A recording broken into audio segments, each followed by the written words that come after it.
looking through my collection of things that I wrote in the first half of the year to share with you that I haven't shared here before. But I said, no, I can do that after this book comes out, which is in the next week. And I happen to have a copy of it on my laptop here. But this is every event of the year. It'll be different from Volume 1 to Volume 2. But this is one for Volume 1 from January to June. And I love the fact that I'm a vegetarian and I've got this leather-bound case for the cover. It's the leather look. I didn't actually, but it probably wasn't a leather-bound thing that was done for it, but I thought I'd show that off.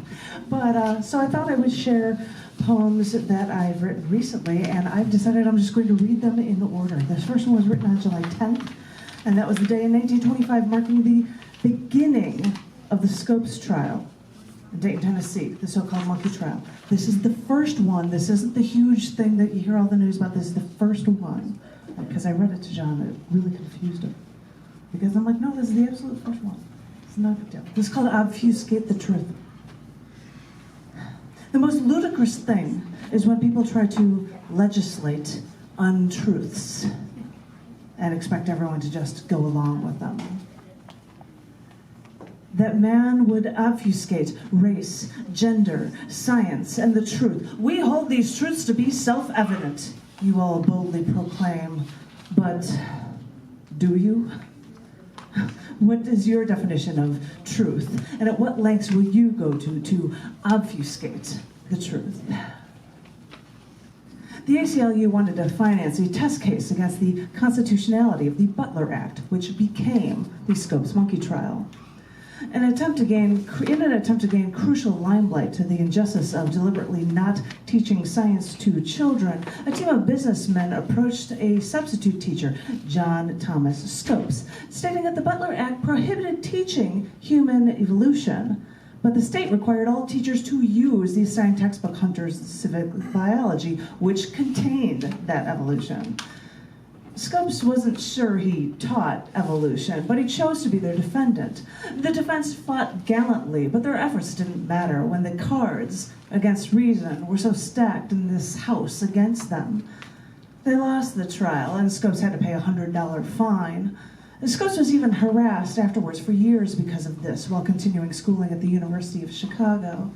But the seed was planted, and it would only take time before ignorance would be overturned in the eyes of the law. This trial set modernists against fundamentalists who said that the Word of God, as revealed in the Bible, took priority over all human knowledge. This is where the debate began, and this is where the tenuous debate will fight and flourish. Do you believe in truth through evidence, or do you believe in a centuries-old book that the world accepts on faith? And are our courts here defending blind faith, or do they defend people's right to make their own choices for themselves? Your choice in politics are so directly interlinked with religion, and with science, and with knowledge. So, choose wisely.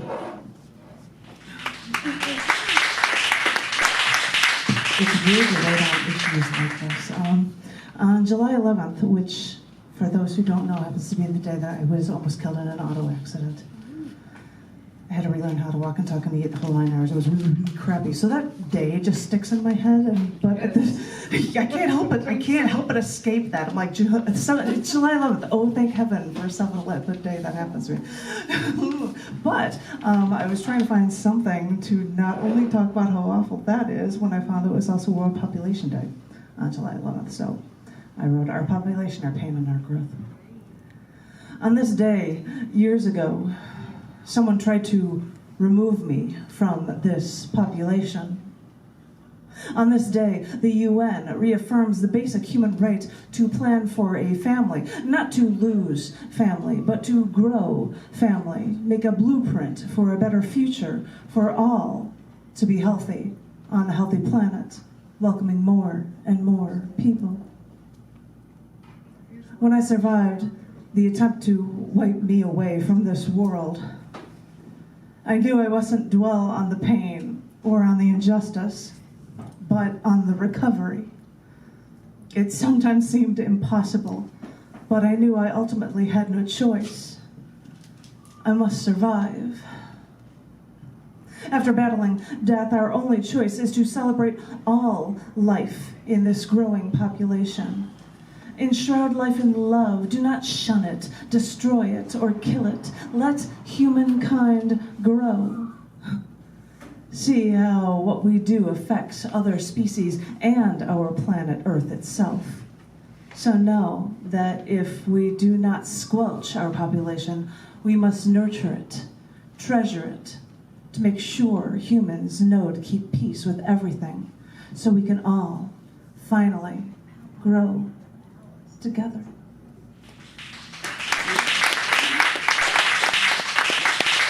It's hard to basically like, all right, turn that around somehow. This one, I wrote the next day on July 12th, and it was written on Henry David Thoreau's birthday. And it's called Knowingly Live, Purposely Live. Life is as precious as you make it. And life is as deliberate as you choose it to be. We all make choices without thinking about it, which is why we may wonder how we got into this hole and how on earth we can get out. And through all this mess, we only feel lost. Oftentimes, it is only after we make that conscious choice, when we actively believe and act on our beliefs, that we begin to feel alive again.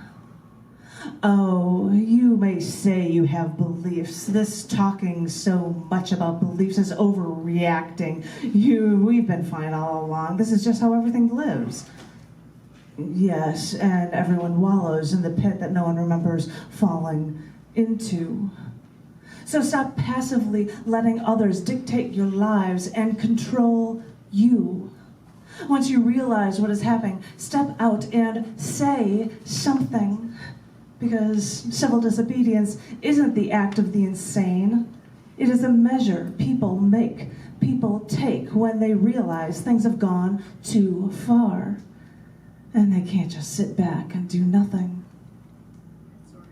If you are lost, seek the truth, as all philosophers do with every thought. The definition of a philosopher is a person who seeks the truth. Because after all modern life shares, it only espouses unnecessary complexity. So think this over. The true key may be to live simply, to live in harmony with nature, and commune with our surroundings. Once you do that, it will seem simple to live deliberately, to live strategically. And suddenly, once you begin to think through life, you'll see that you're no longer lost.